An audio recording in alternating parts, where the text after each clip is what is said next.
winning trumps all. I don't care what level you're on. If you win, if you can be able to say that you're the champions of the league, it's the same feeling. It's a feeling that never gets old. We got you a deal. And I just remember like sitting in my car like crying for the first time. I can remember being in practices and just sitting down watching Steph and Clay just work out after I get done with my workout. At the end of the day, we all win. Welcome into another episode of The Huddle. I'm Pete Hooley, and I'm really excited for this one because when you talk about stories and anecdotes from someone's career, you think about the NBL, and right now there might not be as great a stories in someone's career than this man right here, Ian Clark, Melbourne United, but you obviously won a championship with Sydney, mate. Thanks for joining me. How you feeling? I'm good, man. Thanks for having me. Now, you are due to play this weekend. You've been out injured. How is that coming along? It's coming along good. Obviously, just ready to get back out there and play.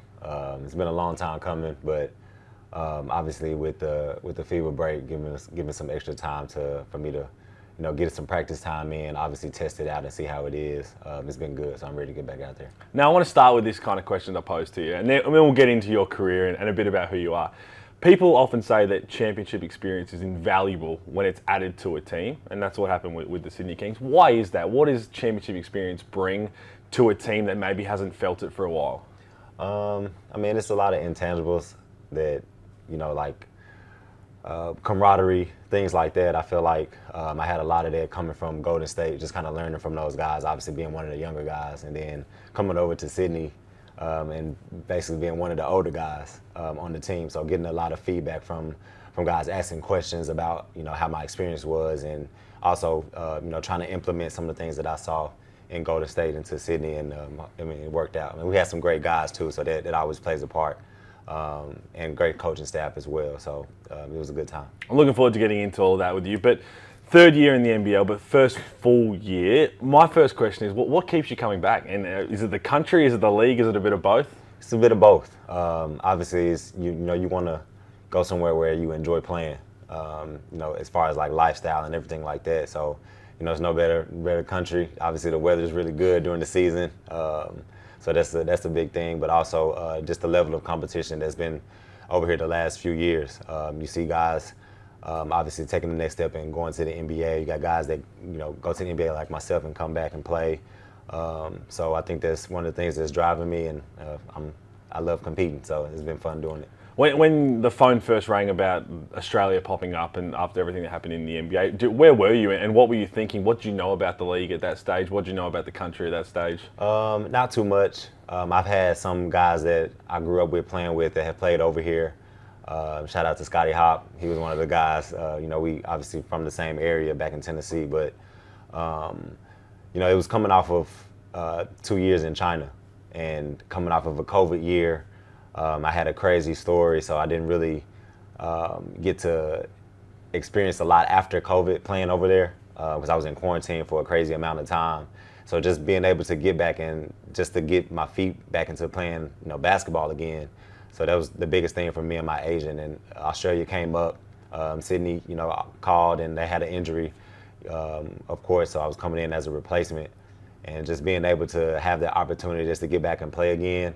That's the first thing I was looking forward to, and obviously building a relationship with Chase, he helped that a lot, to help me kind of understand how the league was and where everything was at the time.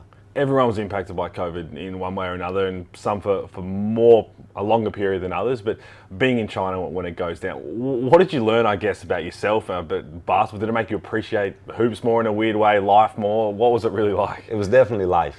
It was my, when I went before COVID, it was my first time being out of the country to play basketball. So being over there by myself, obviously, language barrier and things are different. So learning how to, put basketball first, but also like understand who I am as a man, as a person. And then COVID hit, and it was just, man, it was a crazy time for me. I'll just say that. It's a long story to get into, but just, going through those, I feel like it made me appreciate, just being able to be out on the court more. And I said that when I got to Sydney, it was just fun, just being able to just get back on the court and compete and play at a high level. And, from then point, obviously my whole career, but specifically from that point on, I try not to take it for granted. You grew up in Tennessee, and at what point did you realize that professional basketball was going to be the way forward in the life dream?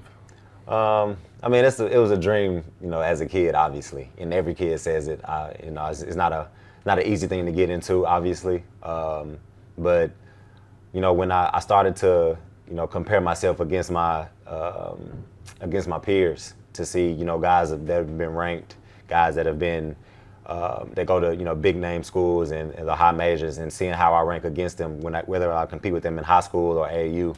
And when I got to that point, I felt like I realized that I had a chance, that I could do it, especially if I kept working. So, after high school, obviously, first thing first was going to college. That was a big thing for my family, being able to develop as much as I could there. But just every year, I tried to just get a little bit better and, just give myself a chance. If it didn't work out, it didn't work out. But I just wanted to make sure that I gave myself a chance. College, you went to Belmont, but had the chance to or offers from Davidson, Murray State, and a couple of others. Why Belmont? Why did that stand out? Because college at that time, to pick and choose, it could either make or break your career, really. Yeah, for sure. I think Belmont was big. Obviously, they were good academically. That's what my parents, first and foremost. But also, I had been watching them since my junior year. Coach Bird and the coaching staff would come to my high school open gyms. They'd come to my AAU games, being able to catch up with them. And they had made the big thing for me, as a kid. And they played in the tournament 3 times, I think 3 straight years.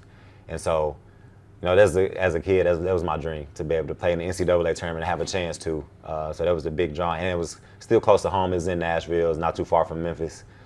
So my family and friends could still come see me play. So that was the big deter for me. And, I had the best 4 years there. I don't think I would ever change it. I have some of the best life memories from college as well. Did it shock you, or were you kind of prepared through, I guess, the high school route of America of what college life's going to be like? Because it shocked me coming from Australia, no doubt. But you mentioned the academics, obviously taking that very seriously as well. How hard was it to juggle? Did you struggle freshman year trying to juggle both? Oh, for sure. I think it teaches you, how to manage your time. That's probably the biggest lesson that I learned being in college, being a student athlete. And making sure that, you had your grades in the right area so you could still play on the floor. Because, if you weren't taking care of yourself in the classroom, then you couldn't play. So that was a big thing for me. I feel like I adjusted pretty well. Obviously, having my teammates and everybody around me, we all, held each other accountable. So, if anybody was slacking in any area, we had pick me up. So it was good. Like I said, I enjoyed it. Have great bonds and relationships that are lifelong with those guys back at Belmont. So shout out to them. We see a lot now in Australia, the different pathways that the youngsters can go through, and it's the same in America. If you had your time all over again, would you still go down the same route of going to college, or would you potentially do like a Next Stars program that we see now, or do you think that college just taught you so much about who you are in basketball and putting it all together? I think I needed college. As much as naive as my young self would say that I could probably do it, I think I just needed to be coached, obviously, to learn a little bit more. Obviously, physically, I think being in college for 4 years, being able to be in the weight room and understand how important it is to take care of your body. I think that was a big thing for me. So and like I said, the relationships and people that I met along the way, I don't think I would change it. If you had to pick one memory on the court at Belmont to remember that always stands out above the rest, which is it? I think the first time making the NCAA tournament. It was my sophomore year. We had a great year that year. We went 30-5. We played 5 in, 5 out. Our bench probably could have started just as well as our starters did, but we were great from top to bottom.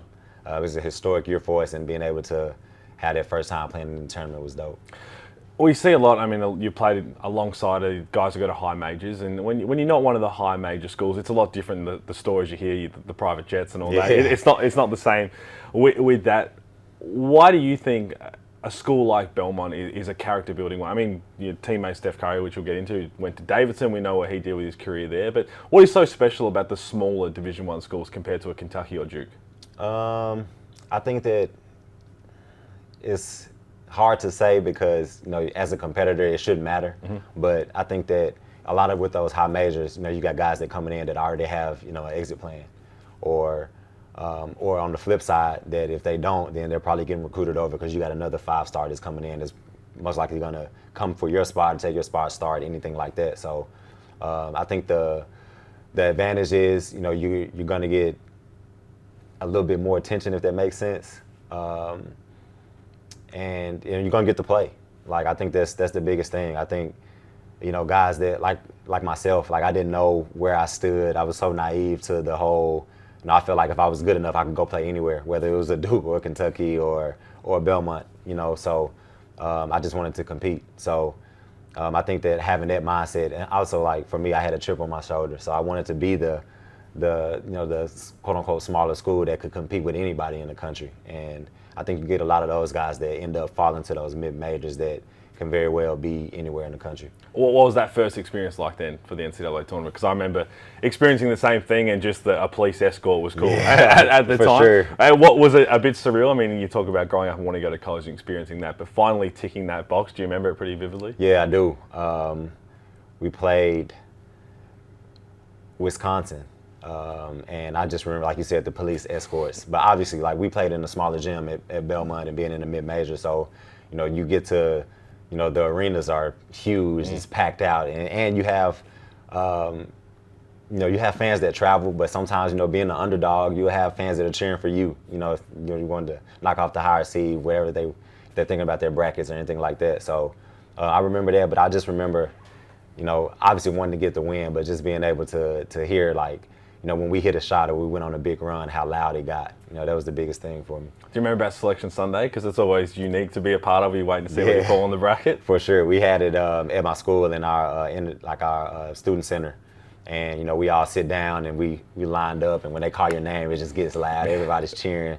I definitely remember that we did that, obviously 3 straight years, but that first one was real special. It's good to see here with someone who did it 3 straight years, because I'm not too many people I can actually understand what that's like, going to the tournament. You say a chip on your shoulder, and obviously you talk about someone being an NBA champion. Everyone thinks, okay, gets drafted, potentially lottery pick if he's an NBA champion. That wasn't your case. What exactly transpired after you left Belmont? And I guess, where did your mind shift change to, okay, my path is not going to be the one that I would have liked, and to get drafted in and sign and go the easy way? Like I said, I think it was,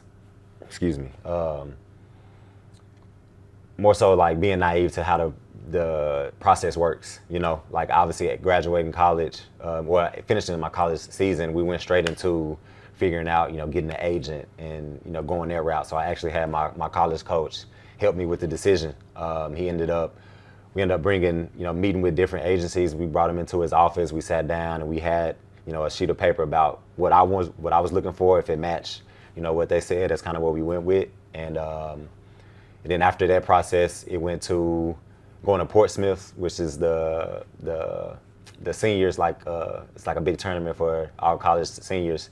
And we ended up winning that tournament. I was on a team that won it, actually. And from that point, we went to I signed up with my agency and went straight to workouts, just kind of get ready for, like, the pre-draft workouts and trying to make sure I got my foot in the door to get to some of these teams and get to some workouts.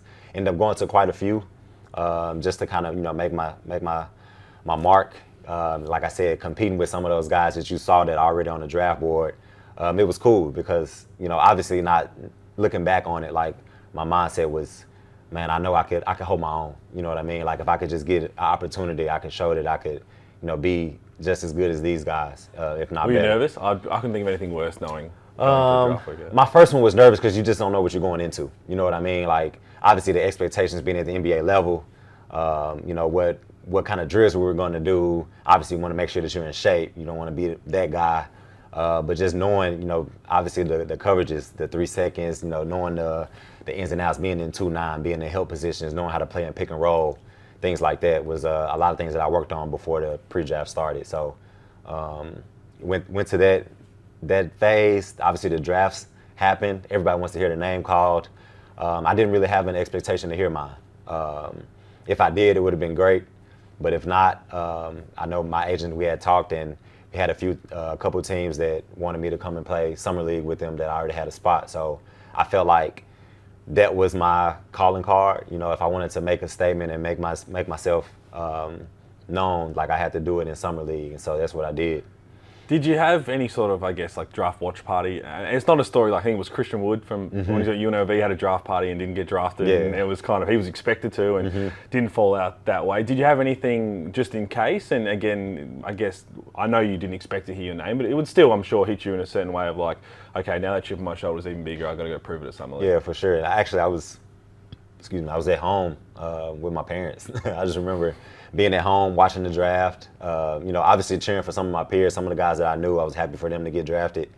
But it was just me, my mom, and my dad just at home watching it, didn't hear it. And I got a phone call right after about where I would be the next couple months. And, that's how it worked out.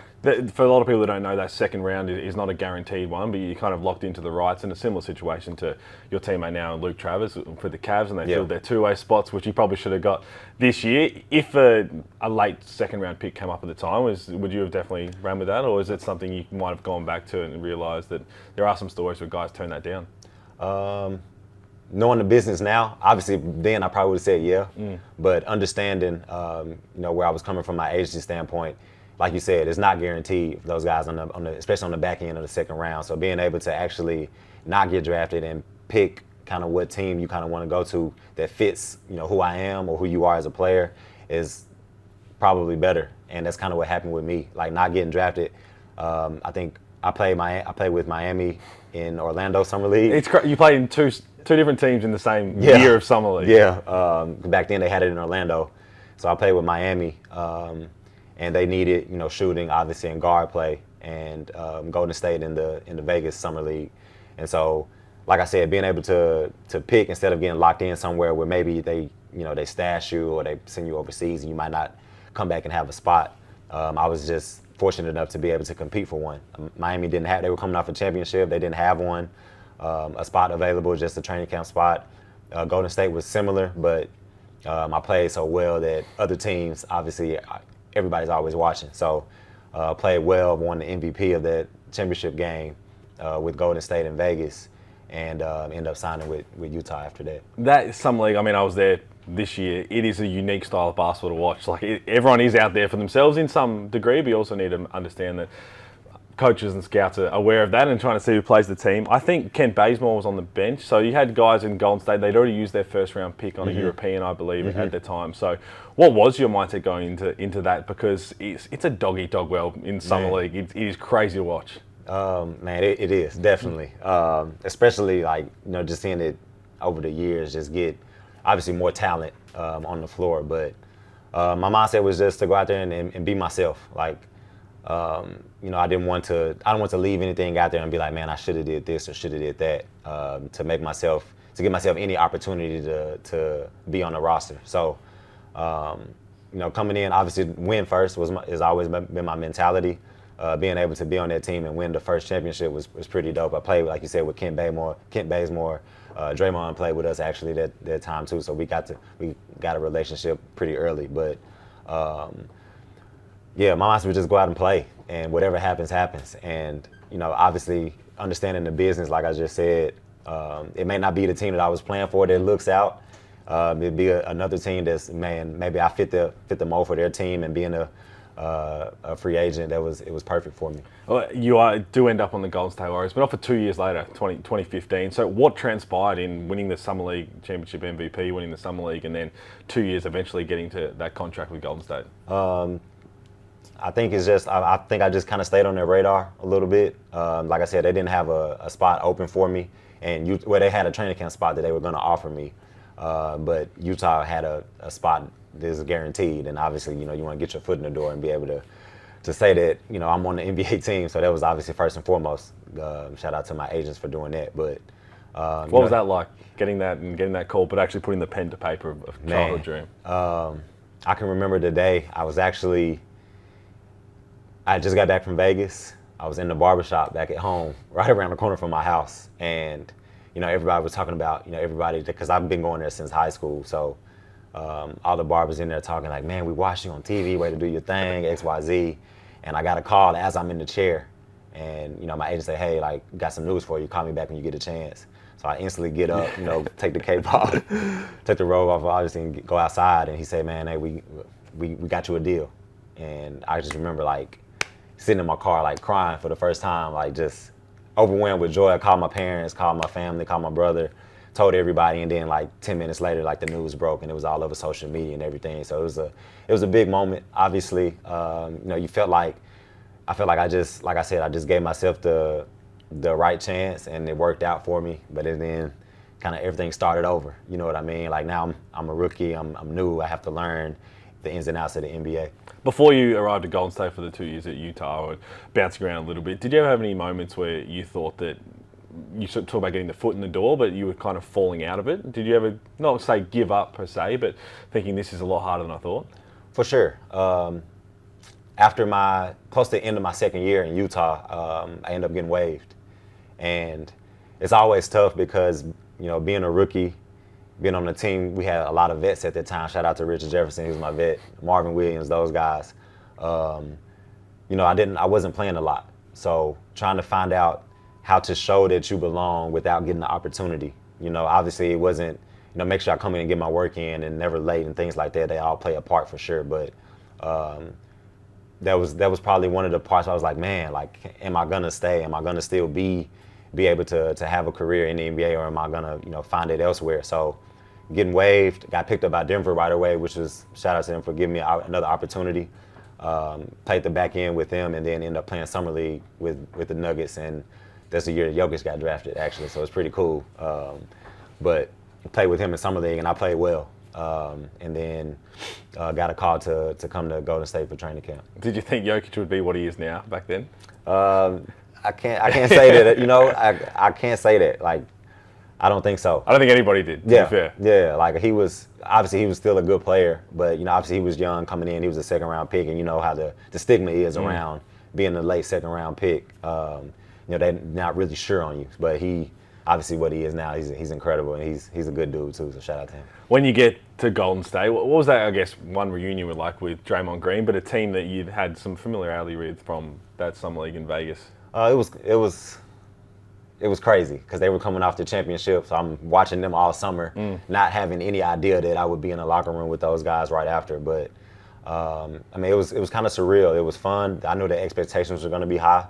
So I wanted to come in and obviously put my best foot forward, but being able to have my practice locker right by Steph and Clay, and like you said, having that relationship with Draymond before, but kind of knowing him, being able to know him, to get to know him a little bit more, and everybody on the team was pretty cool. Obviously we hit the ground running that year, starting 24-0, but. Like I said, the experience was unforgettable. I can remember being in practices and just sitting down watching Steph and Clay just work out after I get done with my workout. Just, why not be able to be right there and see, how those guys get better and how they work on their game, and see if I can implement anything to help me get better. We see videos of it now, and it floats around of all the stuff they do after, and Steph's incredible shooting. What's it like in person though, to watch not just in game, but like all the stuff he does afterwards, the consecutive makes and everything? Did you just sit back and to be like, this is unbelievable? It is. It's even crazier like when you have to guard him and you think you're there but you're not. Like, and it's like, man, like I'm right here in your grill, like I'm right here, you don't see me, and he still makes it, still makes tough shots. But like I said, like those are the ones that he works on. Those are the things that make him who he is. But I was so.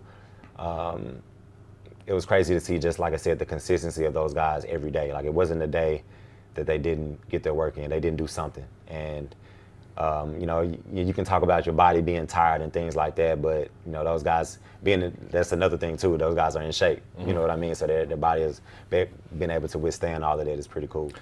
A Golden State championship was one thing, but a lot of people are going to remember around that period for how good you were with the 73-9 season, the greatest regular season of all time. It's pretty cool to look back on now, I'm sure, but even in the moment, you're starting 24-0. It's wild to think that's even possible these days.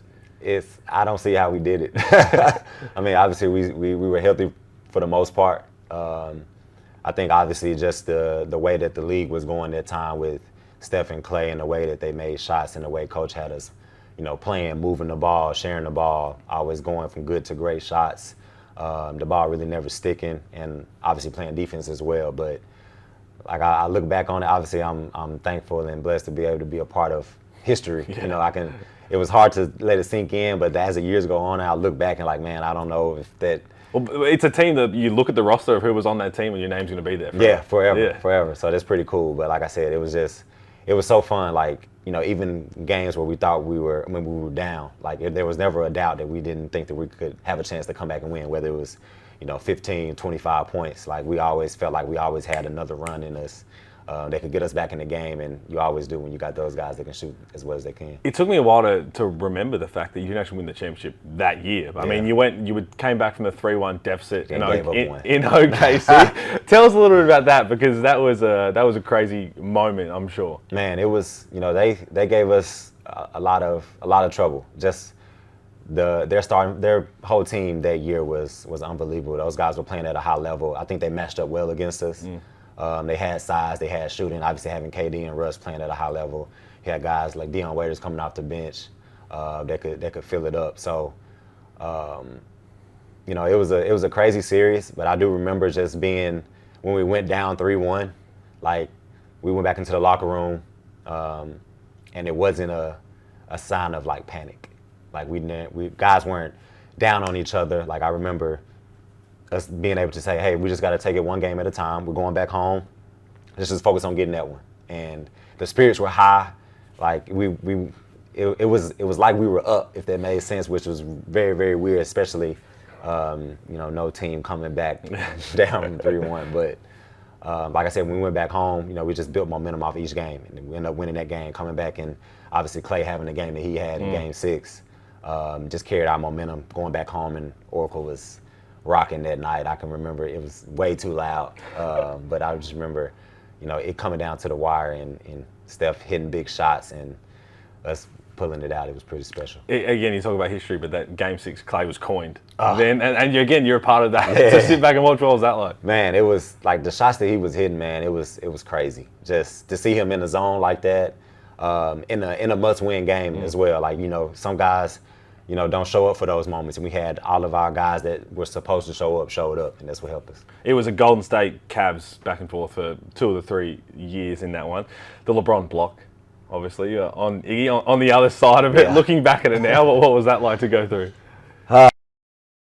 It was, where did he come from? You know what I mean? Like, seeing it in real time, it happened so fast. But obviously, you know, it's been broadcasted everywhere, and it's in slow motion. So you can see, you know, just him coming and being able to make a great play, which is, shout out to them, man. They, you know, obviously we had some controversial calls and things that went on about guys getting suspended and things like that, and injuries. Obviously, Bowles got hurt too in that Game 6. But shout out to them. Those guys put on the show. Him and Kyrie played well that Game 6, and no, actually Game 5. I'm sorry. And just being able to put ourselves in a position. I mean, it still came down to Game 7. We were at home. You know, it was a close game back and forth. They just, you know, they made one more shot than we did. So. And then you fast forward, you go through that, and you become a champion in 2017. But not just become a champion. That was, I think you started 12-0 in the playoffs. And it was kind of like, when you got the second sweep, say, what was the talk in the locker room? Did everybody know that this was like, we're winning a championship this year? Like the way we're playing, no one's going to beat us in a series, let alone beat us at all, because you finished 16-1 in the playoffs. Yeah, that was actually, man. It started, you know, right after we lost. I mean, it's cliche as it sounds. When KD came to the team, you know, that was our first thing we talked about in training camp and preseason is, you know, we want to get that bad taste out of our mouth from last year, and obviously adding a piece like him makes it easy, but, you know, it's not always easy because guys have to gel, guys have to learn how to play together. And, you know, he fit in perfectly. Obviously, his skill set is easy, not hard to, you know, fit, but there's everything else that had to flow, how our bench was going to react. You know, we had, year before, it was Barbosa, those guys coming off the bench, Maurice Spates. This year it was David West, it was myself, you know, being able to have a bigger role. Had a rookie in Pat McCall that played big minutes as well when KD went out. So, like I said, it started in training camp, and then, you know, I think it's just guys were so locked in when the playoffs started because we knew we had one goal. You know, we didn't want to let ourselves slip in any moment. So, being able to, like I said, build off game to game, series to series was our focus. People talk now when you've come in and you're coming off the bench for the Kings and doing that for Adelaide a little bit last year, and people I don't understand why. You're obviously a 35-minute capable player and a starting capable player, no doubt. But does anything have to do with the story before Game 5 of that 2017 that I was reading about, where Steve Kerr came up? You'd already played double-figure minutes in the first 4 games, I believe, and did he come up and tell you, he's like, you're out of the rotation? Yeah, for the clinching game. Yeah, actually that was like during the regular season. Actually, you're right. You are right. In that clinching game, I didn't play. You're right. Yeah, it was just one of those things where, like, I'm never gonna complain. Like I always say this about Coach Kerr. Like he was always straightforward with me, with everybody, but specifically with me in my situation. There was a time in the regular season where he did the same thing, where there were times where, he didn't know who was going to come off the bench, whether me or Pat at the time. And, he came to me and said, hey, these next 5 games, we're going to see what Pat can do, so we're not going to play you. There's nothing you did wrong. I just wanted to tell you. And he doesn't have to do that. He's the head coach. He can make his decisions. But I think that helped me, and for a lot of other guys, too, in the league, it helps you to know that, you're not doing anything wrong, so you don't overthink. Because everybody wants to play, obviously. And, after those 5 games went by, he came back and told me, hey, you're back in the rotation, be ready to play. And, I was able to switch my mind back onto getting game ready and everything like that. And so, same thing with in the playoffs. Like, it's not about me. Obviously, if it's lineups or matchups and things where a guys with bigger size or a special skill set needs to be on the floor, that's what needs to happen. But at the end of the day, we all win. So, but that's the thing. I couldn't find the video, but apparently during the championship parade, then Steve Kerr mentioned this story of that he told you that you weren't going to play in that Game 5, and he said the most rewarding part about winning this championship is celebrating with you and JaVale McGee, because you'd helped them win playoff games before, and then you didn't play in that game. But that's the rewarding thing, is now that I get to be an NBA champion with Ian Clark, and that from a legend in Coach Kerr has to mean a lot. For sure, it definitely does. Like, me and JaVale, like we used to pride ourselves in coming out the bench and making an impact in some kind of way. That was our biggest thing.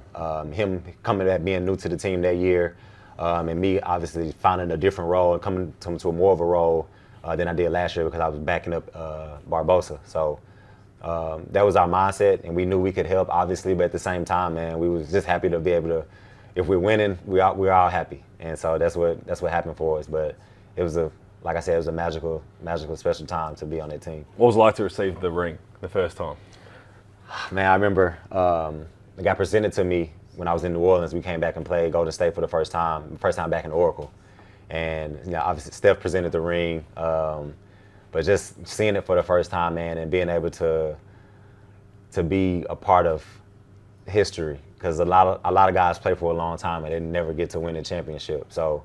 It was a special moment. I had my family there. My mom has it. Like I said, she has the ring back at home now, locked away somewhere. She may wear it. I'm not sure, but yeah, like I said, receiving it for the first time was great, and it's something special. Obviously, I still have video and everything. I'm gonna keep that for a long time.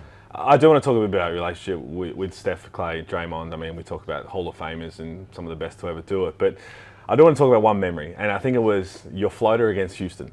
Yeah. Where if it wasn't for prime James Harden at the time, that would have been one of the most unbelievable moments. They call it the nearly Ian Clark coming out party, where you had a massive performance. What do you remember about that game? Man, I remember them just sticking with me.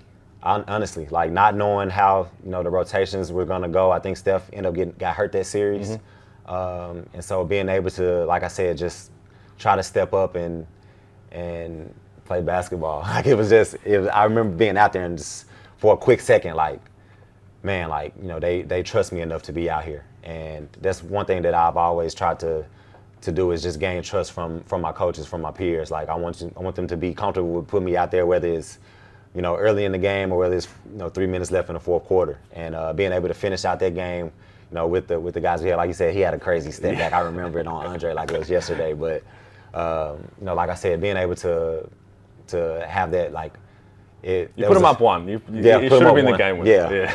But that was one of those times where it was a sense of like I know I belong. You know what I mean? And that's kind of tried to take that and ride that out the rest of the time I was in Golden State. So you won an NBA championship, you come to the NBL halfway through the season with the Kings and have a massive say in winning that championship. The one thing watching both really at the time is the joy you got from celebrating with your teammates, and some of these Sydney teammates are still rolling around now that you get to see now. What is it about that whole experience? Because obviously they're completely different scales of NBA and NBL championships, but it's still the word champion sticks with both. And do you still have the NBL championship ball that you still have parted with? I'm surprised you still got it. What is what's that joy like? You can't put it into words until you've experienced it, but it's something else, I'm sure. It was a goal as soon as I got here. Obviously knowing the roster that we had, and I just wanted to make it, like I said, make an impact. Be some sort of a change. Obviously, like I said, coming off the bench wasn't a thing for me. Chase asked me, did I want to start, or if I have a problem with starting or coming off the bench, and I told him I want to give respect to the guys that were there before me. They had, they played a whole half a season. Can't remember what game exactly I came in, but those guys have been there since training camp, and I wanted to pay respects to. I didn't want to come in and be like, I'm the macho man and I need to start and I need this and I need that. I wanted to play my way and let my game talk. And if it was Sue fit that later down the line he wanted to start me, then he would. But if not, we had a good thing rolling. Obviously, we went on that crazy win streak, and if it ain't broke, don't fix it, right? So, but being able to win it was great. Shout out to Jarrell Martin too. He still has to sign the ball. He's the only guy that did. For real? He got out of there right after because that's right. His daughter was getting born. So, but like I said, I think just winning trumps all. I don't care what level you're on. If you win, if you can be able to say that you're the champions of the league, it's the same feeling. It's the feeling that never gets old. That's what I told guys, and it was a great experience to be able to do that with that group. The bond you have with, especially winning teams, obviously, it's going to be a whole lot more than teams that don't succeed. There's no doubt about that. But talk about life accomplishments. You got your jersey retired in high school, and Steph, KD, and the whole team comes to that. I mean, that's wild. That's wild to think, because I'm thinking if that ever happened for me for college or whatever reason, I'm not sure who would rock up. But to have those greats rock up, what did that mean to you? It meant everything, because it shows it's bigger than basketball. Obviously, it being a basketball moment, but those guys have their own lives. They could easily say, "Hey, man, we getting ready for a game. I'm just going to stay in the hotel." But all of those guys came to my high school that I never would have thought that those guys would step foot in. I had my family in the back beforehand, and they were all good to talk to my family, take pictures, sign all stuff like that. Like, I tried to keep it as minimum as possible, but my family, it's big for them too as well, to be able to meet those guys in person off the court and be able to talk to them and have regular conversation. But to see those guys show up, that's the kind of team that we were close knit. And it was very special. Obviously, the moment in general, being able to to have my jersey retired in my high school is big, but also have those guys there and have my family there to share that moment was great as well. You've been through all these incredible stories, and we talk about 2013, so a lot of fans will be thinking that you are a veteran, but you're a lot older than you really are. I mean, you're only 32. If things go well this year for Melbourne United, you win another championship, do you see yourself really going anywhere else to play? Are you really enjoying it here in Australia, or you just never know where you end up? I'll say it's kind of both. I enjoy myself here. I just, like I said, it's kind of been my MO, so to speak, most of my career. I've never really had a long-term deal anywhere. So every year has been me trying to figure out where I'm going to be and, what my season's going to be like. And so, not purposely, but I've kind of got comfortable being uncomfortable, being in that kind of, in that field for so long. Obviously this year, being able to start the year helps. I got to start the year and have a full season. So I'm not sure what's going to happen. I'm just, I'm excited for the ride though, whatever comes. As someone who's played alongside Chris Goulding for a couple of years and seen him and been part of his post-training routines, a lot of people would laugh when they say the Steph Curry of the NBL, but he really is. I mean, you look at what he makes. Is there any, I guess, not comparisons, but any similarities you see in the way they go about their craft? And again, it's hard to say that you'd have that same, I guess, shocked or surprised watching Steph's post-thing workouts, but I've seen it from CG, and it's remarkable, I'm sure. It is. I watch it sometimes too, I'm not going to lie. I don't know if he sees, but it's the same thing. It's the diligent to get through. He has a set workout, and he does it every day. He has his basket. He shoots the same shots. If he's missing them, you can hear it. But that's the character of a guy that cares about his craft. He cares about what shots that he's taking, what shots are good for him, what shots are good for the team. And it's like you said, man, the shots that he makes are incredible. Like the one against Southeast, it's deep, got in his face, and it's like it doesn't faze him. You know what I mean? And even sometimes when I catch myself guarding him in certain drills in practice, I have to make sure that I'm close enough, and sometimes he gets me as well. So it's a joy to be able to watch, to be a part of. Obviously, being on the same team. I got one story. Being in Adelaide last year, I got hurt and I didn't play. Melbourne came to Adelaide, and he came out absolutely on fire against us. And I'm watching our guys, and they're coming to the bench. I'm like, yo, just like get closer to him. You know what I mean? Like not understanding, you know, how good of a shooter he really is, and he really doesn't see once he gets up in his motion. You just hope he misses. But like I said, it's been great being able to be alongside and play alongside of him. He's a leader. He's a great teammate. And he's a competitor as well, so you like playing with somebody like that. He never got his chance in the NBA, and a lot of people, and I mean, I'll attest to that he definitely deserved it, could have held his own there. Sure. And he had a workout with Golden State a couple of years ago. Do you think the league as a whole, you've played against a lot of these players, there's a lot of untapped, I guess, Australians who could be in the NBA right now and play a role? Yeah, I think so. I think that especially guys with specialties, as far like a CG. You know, you have a few anomalies as far as X, with Cooks being able to do everything that he does on the floor, and his game obviously can translate, and it did. It's better for him to be able to get a shot and play. But I think it's a lot of guys that have the opportunity. I think the more this league goes, I think scouts over there will see. Obviously, the blitz is a big thing, and being able to have a lot of NBA scouts come and watch guys play. You're a fan of it in the Gold Coast? I was. My first time in the Gold Coast as well, so it was nice. The weather was great. I enjoyed that. But, I think it's a lot of untapped potential over here in the NBL that definitely can translate in the NBA. I selfishly hope that we see you in the NBL and for many more years. And I want to finish it off with asking, well, what's your favourite part about Australia not on the basketball court? What do you get up to? You a beachgoer? Nah, not really. I'm not a swimmer, I'll say that. I'm a beach goer. You a cafe man? Yeah. I'm not a big coffee guy though. It doesn't have to be. Okay. Cafe. I like cafe. Yeah, I like the vibes. Yeah, I like the vibes. I think just for me, it's just new experiences. Foodie guy. So I'm just trying. Like I'm here in Melbourne. I'm trying different spots give everywhere. us a couple spots. My teammates put me on. Shout out to Big Joe. Put me on Bell's Chicken. It's really good. So. Ziggy's. I've always been a huge fan of GYG. That's one of my spots for sure. It's my go-to always because it's always consistent. Put me on the spot here. Let's see if I got one more place. Surprised I haven't seen you Chin Chin yet. That's one I need to put on my list. Yeah, okay. That's in the city. Okay. I do want to end on a potential hypothetical. Let's fast forward here to the end of this season. The way Melbourne United's going, and everyone's expecting the Sydney Kings to be there. A championship series against the Sydney Kings, against Jalen Adams, against the team that you have a lot of history with, and absolutely zero bad blood for sure. What would that 5-game series be like on a personal level? I'm not going to lie and say that I wouldn't be getting up for that series.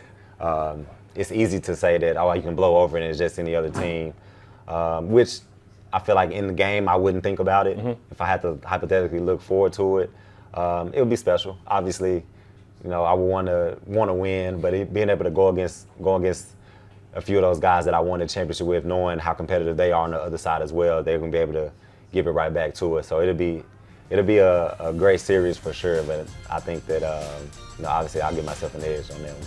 Man, we appreciate your time. Thank you so much. It's great to see you back on the court this weekend, and good luck the rest of the season. Thank you. Appreciate it, buddy.